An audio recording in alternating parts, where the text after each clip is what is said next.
Tigers, whatever you want to call them. Cole Karter's on the rise. And his opponent from Charleston, West Virginia, weighing in at 228 pounds, he is the thoroughbred Cole Karter. A 20-year-old standout from the small town of Sissonville, about 10 minutes outside of Charleston, West Virginia. Cole came of humble beginnings. He's a country boy through and through. He's got pet horses. He's got pet chickens. He knows the simple life, but he's been thrust into a very, very big spotlight here tonight on Facebook Watch, and certainly made the most of it when he pinned Spencer Slade in that kind of unofficial top prospect matchup a month ago, also featuring Alexander Apollo. And Spencer Slade was absolutely irate that he got one up, and he's had some very unkind and demeaning things to say about Cole Karter. Called him boring, called him dumb. The bottom line is, doesn't matter what you are outside the ring as long as you can get it done in the ring. Cole Karter's proven he's right up there on athleticism. He's right up there as far as heart. And Spencer Slade's got to realize this is not an easy path to the top. Yeah, Spencer, I think, was a little surprised last month when Cole Karter upset. You want to call it an upset? I don't know if that's the right thing to say. Cole Karter's, one of the top rising stars in this company. I don't know if it's right to call it an upset, but what I think Spencer would call it one, but other people would absolutely disagree. And one thing I wanted to bring up, Joe, is I don't know if the camera crew at 2-to-1 Media caught it, but the entire time Cole Karter was walking to the ring, Spencer Slade had his eyes glued on the thoroughbred, not taking his eyes off of him. Spencer is focused, and he wants that win back tonight. Nick, I still can't believe what we just saw with Team Big League, if I can even use that term anymore. Elijah Dean, Zach Nystrom, Dime Piece A1, an assault and a defrockment of Big League John McChesney after a year on the shelf. I've never seen anybody humiliate John McChesney in that way. John survived low-key. He survived Super Indy tournaments, cage matches, and bloodbaths. I've never seen that. And on a night where Dean will challenge Andrew Pallas for the IWC title, and Nystrom will challenge former IWC champion Ricky Reyes, I just can't imagine what's to come on the network portion of IWC 20, because they're just getting started, are Dean and Nystrom tonight. Well, you have to think it was all part of the man-dime makeover that he said, Elijah Dean, pronouns pal, Elijah Dean said that the man-dime makeover was going to take over this entire company, and I guess this is step 2 in the process. John McChesney, he's a legend, Joe, and he took these guys from relative obscurity. Before Team Big League, the Man-Dime was accompanying Katie Arquette to the ring. John McChesney took him and Zach Nystrom and brought them to the next level here in IWC. And that was just a spit in the face. They cut his ponytail. What are they trying to prove? And I want to point out, you talk about spitting in the face. Spencer Slade a moment ago with a condescending slap to the back of the head of Cole Karter. Cole Karter with an amateur-style takedown, a mat return as they call it, and was able to return the favor as far as kind of that playful, condescending smack to the head. Spencer's trying to get in Cole Karter's head, but credit to the young man. Cole is not letting that happen in the early moments. And I have to apologize. I have so much respect for both of these two young athletes. It's just my mind's on what happened to John McChesney. I've known him for many years, and my mind's on a lot of things here tonight. Yeah, that's just unfortunate. It's such so a loaded show. It's a loaded event, Lando. My mind's on Bill Collier. I think you can get past Josh Alexander. That's going to be huge. Yeah. My mind is on Bulk Nasty and Dennis Gregory. What a proving ground match that's going to be, Joe. Dennis Gregory, one of Bulk Nasty's mentors here in the company. And you know what? Dennis Gregory, the only 5-time champion in IWC history for the IWC Heavyweight Championship. That's coming up live in just a bit. Facebook Watch, we're going to bring you another incredible matchup after this one. And then following that, we go network exclusive. Sign up for the network now at IWCWrestling.com. Pay a one-time fee or subscribe for $9.99 for 20 years 20 of years, archive Joe. footage. Can you believe it? Cole Karter now a side headlock on Spencer Slade. I've said that Cole Karter reminds me so much of the pride and joy of Denton County, Texas, the Von Erich family, because he's got the star potential of David, he's got the athleticism of Kevin, the body of Kerry, Yeah, a little bit of everything. And he's got that youthful exuberance of Mike. And by the time it's all said and done, he may have the legacy of Fritz as far as just dominating this business. Who knows? That's a little bit early to tell. That remains to be seen, Joe. I'd love to see it. Cole's such a very respectful young man.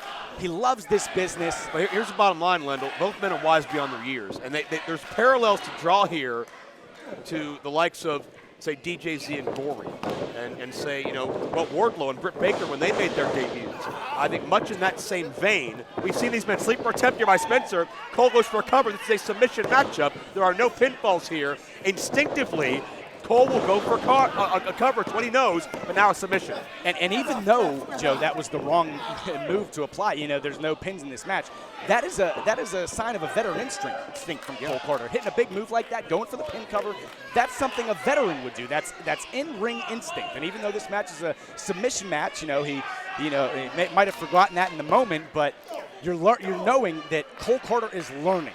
Each match he's learned. Oh, my goodness. Well, you're not going to get a submission on the floor, that's for sure. No way to teach that, Joe. You could do some significant damage as Spencer and Cole's tempers flare.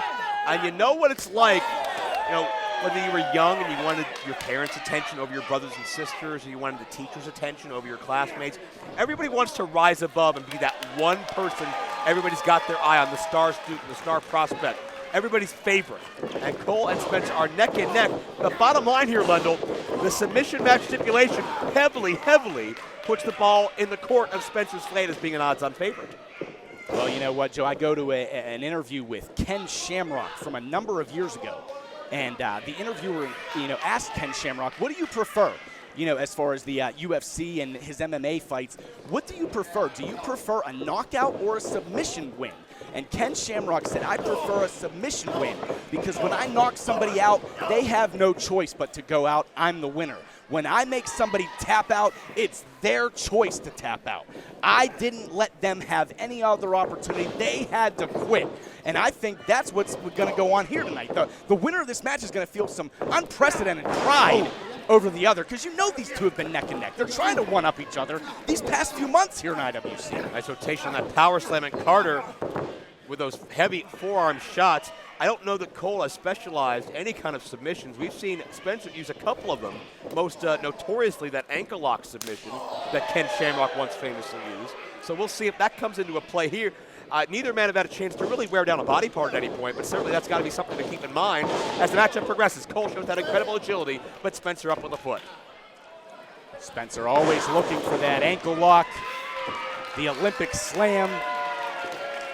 Huge maneuver. The fans letting Spencer know how they feel about him. Spencer claims Cole snuck up to beat him a month ago and claims that Cole has been, he's had a good run, but he's always been one step behind Spencer Slade. And maybe that's a small step, but it's enough for Spencer to assert that dominance. And certainly, I think Spencer has a lot of merit to a lot of his claims, but his ego continues to get absolutely out of control as this presses on, and you got to believe it will continue to do so as much as Spencer can back up his own words. Well, Joe, Spencer hears the fans booing him, and he doesn't understand it. He thinks he looks better, he wrestles better. He doesn't understand why these fans don't like him, and it's because of his attitude. Well, speaking of hearing, you heard Spencer yell out, "Fear the gear!" Yeah. Before the elevation on that elbow drop. Certainly that the amateur-style headgear, not only an homage to his style, but an homage to his hearing disability. And now, what could have been an inspirational story, I feel like is Spencer just throwing it in everybody's face here and just bragging about it. Yeah, he's definitely turned the IWC fans against him. Here's a guy that, like you said, Joe, with a hearing impairment, former All-American. He's somebody that these fans are just built to get behind, and he just didn't let him do it, Joe. Yeah, you can get behind him until he opens his mouth for 5 seconds, and then you realize just the kind of person he is. Loves to talk about himself, doesn't he? Well, Joe, I have to say I have a lot of history, a pre-wrestling career in the restaurant business. And when I saw somebody sitting by themselves dining, I always felt bad. But after the first couple months in the industry, I realized there's a reason they're sitting alone. And I think Spencer fits that description by any means. You feel bad for this guy because the people feel bad, the people boo him, and you see what he looks like, and you see how hard he goes. But like you said, Joe, as soon as he opens his mouth, you get it. Now let's see. Spencer now applying pressure on the elbow, and this puts Also some torque on the shoulder joint.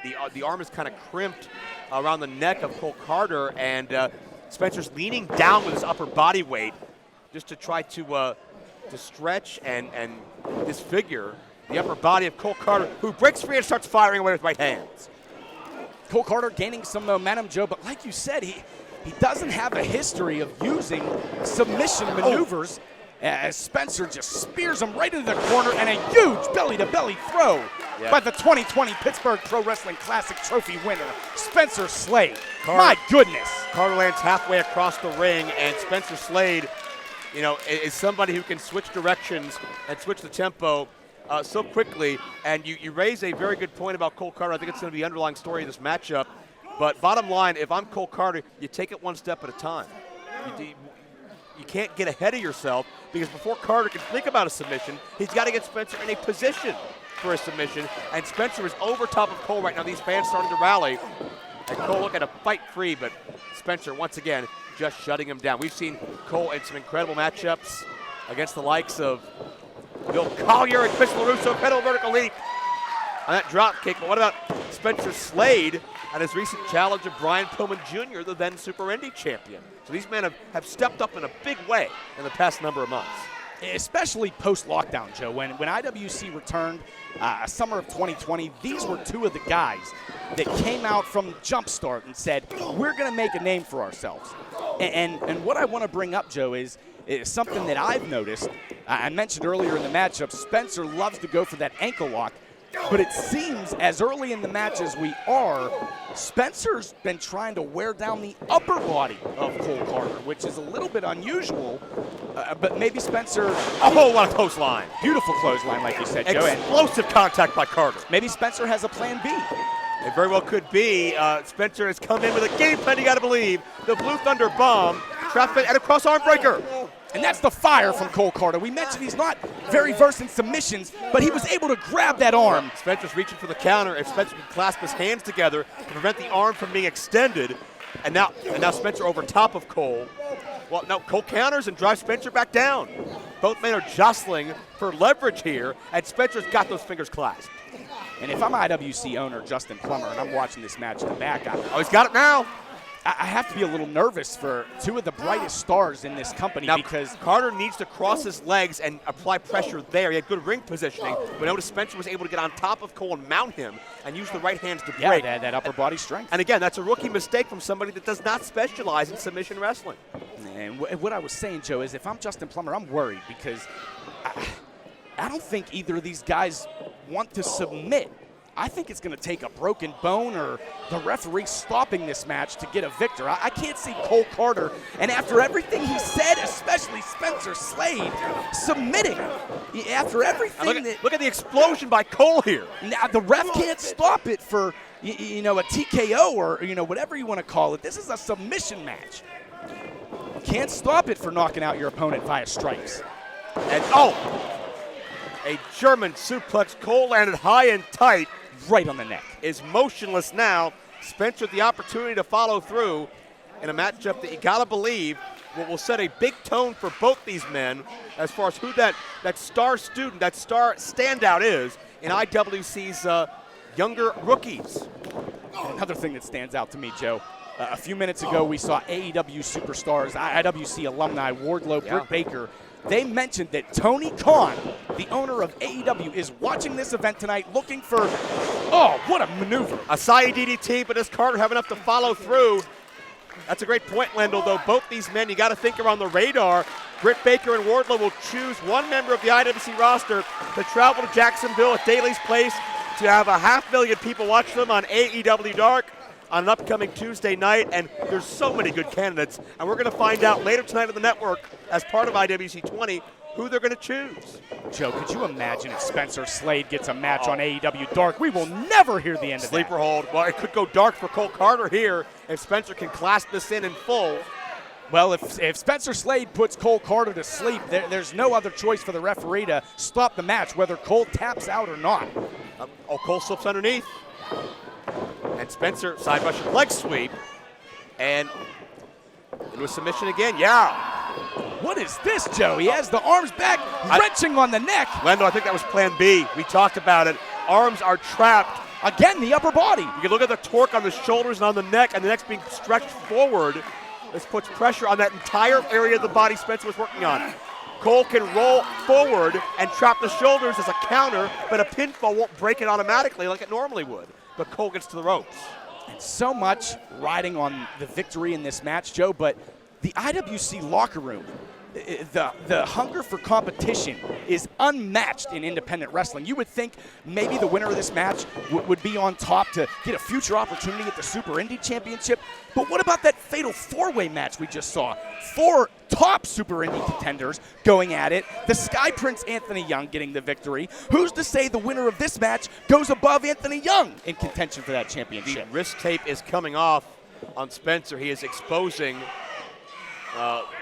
the bones of the wrist. Yeah, he's exposing the bones, but you know what else he's doing, Joe? He's wasting time. And Cole comes up with a knee. What did I say, Joe? Wasting time. Beautiful from Cole Karter. Falcon Arrow. Can Cole follow through? We hope you're tweeting along if you're watching live. Hashtag IWC20 at IWC Wrestling. Of course, the International Wrestling Cartel page on Facebook as well. Let us know what you're thinking and share with us your favorite IWC memories over the past 20 years. We'd love to hear them. Hashtag IWC20, and we'll be on top of that throughout the night as well, as Cole Karter is to his knees. And Spencer, a bit of a concerned look on his face. That's not like Spencer Slade at all, but these men can not even stand, but they're still going to fight. Slugfest ensues. And one of the things Spencer prides himself on is the conditioning. He says he will not be out-conditioned by anybody, but it looks like at this stage of the match, both men are winded, Joe. And Spencer to go behind. Jockeying for position. But went for a cutter maybe, and Cole, backslide attempt, pins don't count. Keep in mind, Cole got the cutter. Cole got the cutter, but he needs to make Spencer tap out. He can't roll over and put an arm over him and get the quick pin like he did last month. And Cole knows that. I think Cole's noticing that right now. The frustration is setting in, but Cole knows his one chance could be now. Roll through with the leg. Oh, it scoops up Spencer Slade. Beautiful use of leverage. Very impressive. And down with a TKO. And a TKO, another modification of that cutter, but you need to make him tap out, Cole, and it looks like he's going for something. Oh, Cole what is this? Cole is cinching in half of a crossface. The arm is not trapped. A variation of the crossface, and Spencer, when did he just poked the referee in the eyes. Come on. Spencer's tapping out. And Spencer tapped out so Cole would release the hold. Cole Karter thinks he won the match. No, stay on him, buddy. You didn't win yet. The referee was down. He didn't see anything. Cole stay didn't notice. on him. Cole didn't notice the eye poke. It happened so quick, I almost missed it. And Cole doesn't realize, I think now he does, Stay back on him, Cole. that he got jobbed here. He got conned by Spencer, who goes downstairs. You gotta be kidding me. Oh. This guy who talks about not being out conditioned, talks about his wrestling and his submission ability, he does something like that. That's ridiculous. That is absolutely ridiculous. A rear naked choke body scissors. Cole is trapped center of the ring. I think Cole Karter's out. Yeah, Cole Karter's not moving here. He's out. Well, if he's out, the referee's going to have to call this. He's going to have to stop this match. That's a de facto submission. That's not right. That is not right. It's not right.